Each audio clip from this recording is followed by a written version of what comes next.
जय श्री कृष्णा, जय श्री राधे राधे। ओम नमो भगवते वासुदेवाय नमः। आज मोक्षदा एकादशी का दिन है। इस दिन जिन भक्तों ने भी व्रत किया है उन्हें भी, और जिनने व्रत नहीं किया है उन्हें भी पावन कथा का अनुसरण सच्ची श्रद्धा के साथ करना चाहिए।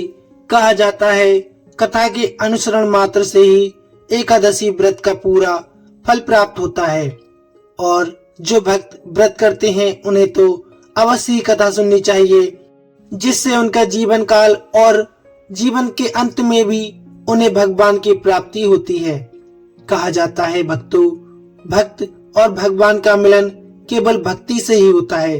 इसलिए आपको सच्ची श्रद्धा के साथ भगवान की भक्ति का अनुसरण करना चाहिए और प्रेम से बोलना चाहिए, जय श्रीमान नारायण। आइए प्यारे दर्शकों, शुरू करते हैं व्रत कथा को। गोकुल नाम के एक नगर में वैखनस नामक राजा राज्य करता था। उसके राज्य में चारों वेदों के ज्ञाता ब्राह्मण रहते थे। वह राजा अपनी प्रजा का पुत्रवत पालन किया करता था। एक बार रात्रि में राजा ने एक स्वप्न देखा कि उसके पिता नरक में है। उसे बहुत बड़ा आश्चर्य हुआ। प्रातः होते ही वह विद्वान ब्राह्मणों के पास गया और अपना स्वप्न कह सुनाया। कहा, मैंने अपने पिता को नरक में कष्ट उठाते हुए देखा है। उन्होंने मुझसे कहा कि हे पुत्र, मैं नरक में पड़ा हूँ, यहाँ से तुम मुझे मुक्त करवाओ। जब से मैंने ये वचन सुना है तब से मैं बहुत बेचैन हूँ। चित्त में बड़ी अशांति हो रही है। मुझे इस राज्य का धन, पुत्र, स्त्री, हाथी, घोड़े आदि में कुछ भी सुख प्रतीत नहीं होता है। मैं क्या करूं? राजा ने कहा, हे ब्राह्मण देवताओं, इस दुख के कारण मेरा सारा शरीर जल रहा है। अब आप कृपा करके कोई तप, दान, व्रत आदि ऐसा उपाय बताइए जिससे मेरे पिताजी को मुक्ति मिल जाए।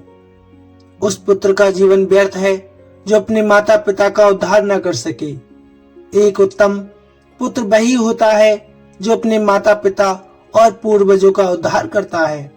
वह 1000 मूर्ख पुत्रों से अच्छा है। जैसे एक चंद्रमा सारे जगत में प्रकाश कर देता है, परंतु हजारों तारे कभी नहीं कर सकते। ब्राह्मणों ने कहा, हे राजन, यहाँ पास ही भूत भविष्य वर्तमान के ज्ञाता पर्वत ऋषि का आश्रम है। आपकी समस्या का हल वे अवश्य करेंगे। ऐसा सुनकर राजा मुनि के आश्रम पर गया। उस आश्रम में अनेक शांत चित्त योगी और मुनि तपस्या कर रहे थे। उसी जगह पर्वत मुनि बैठे थे। राजा ने मुनि को साष्टांग दंडवत प्रणाम किया। मुनि ने राजा से आने का कारण पूछा। राजा ने कहा कि हे महाराज, आपकी कृपा से मेरे राज्य में सब कुछ कुशल मंगल है, लेकिन अकस्मात मेरे चित्त में अत्यंत अशांति होने लगी है। ऐसा सुनकर पर्वत मुनि ने आंखें बंद की और भूत विचारने लगे। कुछ देर के बाद वह बोले, हे राजन, मैंने अपने योग बल से तुम्हारे पिता के कुकर्मों को जान लिया है। उन्होंने पूर्व जन्म में कामातुर होकर एक पत्नी को रति दी, किंतु सौत के कहने पर दूसरी पत्नी को ऋतुदान मांगने पर भी नहीं दिया। उसी पाप कर्म के कारण तुम्हारे पिता को नरक को जाना पड़ा है। तब राजा ने कहा, इसका कोई उपाय बताइए। मुनि बोले, हे राजन, आप मार्गशीर्ष एकादशी का उपवास करें और उस उपवास के पुण्य को अपने पिता को संकल्प कर दें। इसके पुण्य प्रभाव से आपके पिता की अवश्य नरक से मुक्ति हो जाएगी।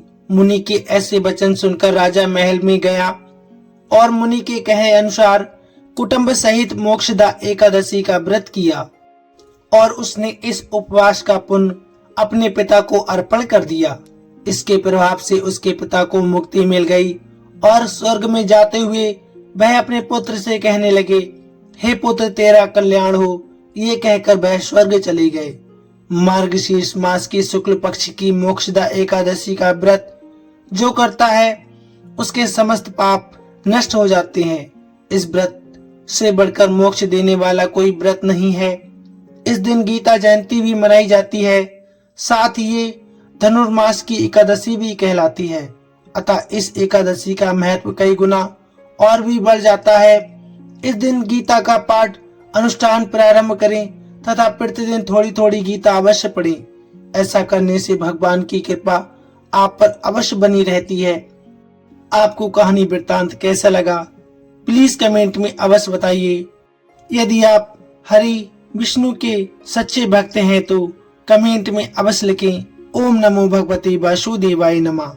इस मंत्र को लिखने और जाप करने से समस्त पापों का नाश होता है।